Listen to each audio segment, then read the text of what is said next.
చందమామ కథలు. పోతురాజు భూతాలు. బొందల చెరువు గ్రామంలో ఉండే పోతురాజు పేరు మోసిన భూతమాంత్రికుడు. అతడి పేరు చెబితేనే చాలు దయ్యాలు భూతాలు ఊరి పొలిమేరలు దాటి పారిపోతాయని జనం గట్టిగా నమ్మేవాళ్ళు. ఆయన భార్య అన్నపూర్ణమ్మ చాలా మంచి ఇల్లాలు, సార్థక నామధేయురాలు. పోతురాజు స్వభావం అతడి భార్య స్వభావానికి పూర్తి వ్యతిరేకంగా ఉండేది. తన ఇంటిలో వండిన వంటకాల వాసన వీధిలోకి తగిలినందుకే బాధపడతాడు పోతురాజు. భార్యపై మండిపడేవాడు. ఒకనాటి సాయం సంధ్య వేళ 4 వ్యక్తులు అన్నపూర్ణమ్మ ఇంటికి వచ్చారు. వాళ్ళు ఆమె పుట్టింటి తరపున దూరపు బంధువులు. అమ్మ, చాలా దూరం నుండి వస్తున్నాం, ఇంకా ఎంతో దూరం పోవాల్సి ఉంది, బాగా అలసిపోయాం, ఈ రాత్రికి ఇంత భోజనం ఏర్పాటు చేశావంటే తిని మా దారిన మేము పోతాం అన్నారు వాళ్ళు అన్నపూర్ణమ్మతో. అలాగే, మీరు కాసేపు ఆ అరుగు మీద విశ్రాంతి తీసుకోండి, వంట సిద్ధం చేస్తాను అంటూ వంట ప్రయత్నంలో పడింది అన్నపూర్ణమ్మ. ఆమె భర్త పోతురాజు 4 కోసుల దూరంలో ఉన్న ఏదో ఊరిలో ఎవరికో భూతం పట్టిందని కబురు అందగా దాని అంతు చూడడానికి వెళ్ళాడు. భర్త తిరిగి వచ్చేలోగానే వచ్చిన అతిథులకు భోజనం పెట్టి పంపగలనన్న ఆలోచన కొద్దీ వాళ్లను ఉండమన్నది అన్నపూర్ణమ్మ. అలా కాక పోతురాజు పెందలకాడే ఇంటికి తిరిగి రావడం జరిగితే వచ్చిన అతిథులు ఈ రాత్రి అన్నానికి బదులు బడత దెబ్బలు తినగలరన్న సంగతి కూడా ఆమెకు బాగా తెలుసు. అన్నపూర్ణమ్మ క్షణాల మీద వంట పూర్తి చేసి అతిథులకు వడ్డన చేసింది. వాకిటి తలుపులు గడియ వేసింది. తలవని తలంపుగా భర్త వస్తాడేమోనన్న అనుమానం కొద్దీ కిటికీలోంచి వీధిలోకి చూడసాగింది. అతిథులు ఆవురావురుమంటూ భోజనాలు చేస్తున్నారు. ఇంతలో వీధి మలుపులో కుక్కలు పెద్దగా మురిగాయి. అన్నపూర్ణమ్మ ఊహను నిజం చేస్తూ పోతురాజు వీధి మలుపు తిరుగుతూనే చేతిలో ఉన్న రాగి కర్రతో అందుబాటులో ఉన్న కుక్కనొకదాన్ని గట్టిగా కొడుతూ, ఊర కుక్కలకేం తెలుసు, భూతాల పోతురాజు మంత్రశక్తి అంటూ గట్టిగా అరిచాడు. అప్పటికి అతిథులు భోజనాలు పూర్తిగా వస్తున్నాయి. అన్నపూర్ణమ్మ వెంటనే కిటికీ రెక్కలు మూసి అతిథులతో, అయ్యా, మీ భోజనాలు వేగిరం కానివ్వండి, నా భర్త వస్తున్నాడు. ఆయన స్వభావం ఎంత కఠినమైనదో ఆ భూత ప్రేతాలకు, గ్రామంలో వాళ్లకు, నాకు మాత్రమే తెలుసు. ఇంట్లోకి వచ్చి చూశాడంటే మీకు నాకు బడత పూజ తప్పదు. నేను పెరట్లోకి వెళ్ళిపోతున్నాను. నా భర్త వచ్చి తలుపు కొట్టినా మీ భోజనాలు అయ్యే వరకు తలుపు తీయకండి. ఆ తరువాత ఈ దీపం ఆర్పి తలుపు తీస్తూనే వాయువేగంతో బయటకు పరిగెత్తండి. అమావాస్య చీకటి, జాగ్రత్త సుమా అంటూ పెరట్లోకి వెళ్ళిపోయింది. కేక వేసి 1-2 క్షణాలైనా తలుపులు తెరుచుకోకపోయేసరికి ఒసే ఇల్లాలా అంటూ తలుపుల మీద గట్టిగా బాదాడు పోతురాజు.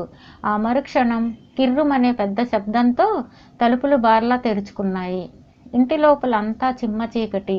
ఆ చీకటిలో నుంచి 4 ఆకారాలు వేగంగా ముందుకు దూసుకువచ్చి అడ్డంగా నిలబడి ఉన్న పోతురాజును నేల మీద పడవేశాయి. అతన్ని తొక్కుకుంటూ చీకట్లోకి పారిపోయాయి. చచ్చాన్రో బాబో అంటూ పోతురాజు పెద్దగా కేక వేసి, ఏమిటివి, మనుషులా భూతాలా అంటూ లేవబోయి బాధతో చతికిలబడి కాళ్ళు విరిగినట్ట, చెయ్యి బెణికినట్ట అనుకుంటూ, ఏమే ఇల్లాలా, నువ్వెక్కడ అఘోరిస్తున్నట్లు అంటూ పెద్దగా కేకలు పెట్టాడు. ఇదిగో వచ్చే వచ్చే అంటూ అన్నపూర్ణమ్మ ఒక ప్రమిదలో దీపం వెలిగించుకొని భర్త దగ్గరకు వచ్చి, ఇదేమిటి, గుడ్డల నిండా సొరకాయ పులుసు మరకలు, తల మీద చిరిగిన విస్తరాకు, ఆహా, ఇదంతా వాటి పనే అన్నది ఆశ్చర్యపడుతూ. ఆ సరికి పోతురాజు మూలుగుతూ లేచి నిలబడి, ఏమిటి వాటి పనే అంటూ ఇంట్లోకి వచ్చి అక్కడ నేల మీద చిందరవందరగా పడి ఉన్న అన్నం కూరలు చూస్తూ, ఏమే, నేను ఇంట లేకుండా చూసి దారిని పోయే వాళ్ళందరినీ పిలిచి సంతర్పణలు చేస్తున్నావా అంటూ పట్టరాని కోపంతో ఇంత ఎత్తున లేచాడు. అన్నపూర్ణమ్మ చేతిలో ఉన్న ప్రమిదను అందుబాటులో ఉన్న ముక్కాలుపేట మీద పెట్టి, మీరు ఎన్నైనా అనండి, పొద్దునే ఏ పుణ్యాత్మురాలి ముఖం చూశాను, నా పసుపు కుంకాలు నాకు దక్కాయి అన్నది. అదేమిటే, నేను అడిగిన దానికి నువ్వనేదానికి ఏమిటి సంబంధం అంటూ ఏదో సందేహం కొద్దీ గొంతు తగ్గించాడు పోతురాజు. అన్నపూర్ణమ్మ నీళ్లను పమిట చెంగుతో తుడుచుకుంటూ, ఇప్పుడు బాధపడి లాభమేమిటిలండి, మీరు భూత వైద్యం నేర్చుకోకుండా ఏ వ్యవసాయంలోనో వ్యాపార వృత్తిలోనో కుదురుకుంటే బాగుండేది అంటూ ఏదో చెప్పబోతుండగా పోతురాజు ఆమెను అడ్డుకొని కోపంగా, ఏమిటి పొంతన లేని మాటలు, నేనేదైనా భూతం పట్టిందా అంటూ భార్యకేసి అనుమానంగా చూశాడు. అది ఏదో ఒక రోజున జరిగి తీరుతుంది. ఇప్పుడు జరిగిందేమిటో వినండి.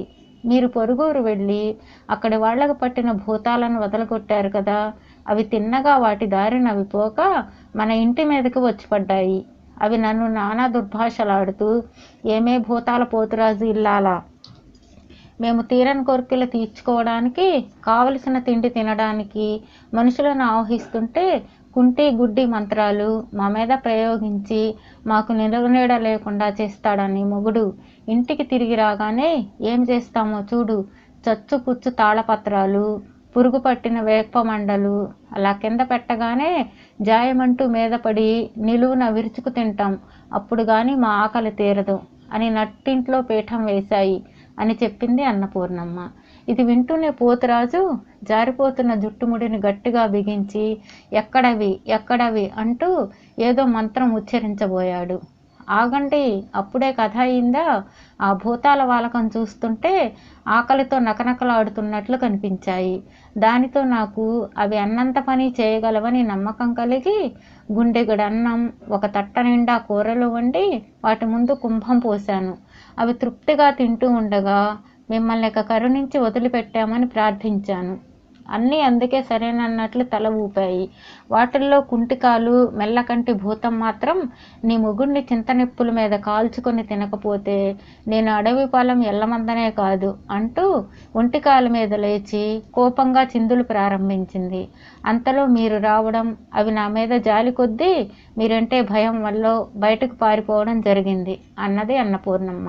అలాగా అంటూ భూతాల పోతురాజు నిలువెల్లా వణికిపోతూ, ఆ భూతాల్లో ఎల్లమంద కూడా ఉన్నాడన్నమాట, ఎంత గండం తప్పింది అని ఏవో మంత్రాలు వల్లిస్తూ పూజ గదిలోకి పోయి తలుపులు బిగించుకున్నాడు. భర్త గదిలోకి పోగానే అన్నపూర్ణమ్మ ఒకసారి తృప్తిగా నిట్టూర్చి అంతకుముందు తను తిట్టిన భూతాలకు క్షమాపణలు చెప్పుకున్నది.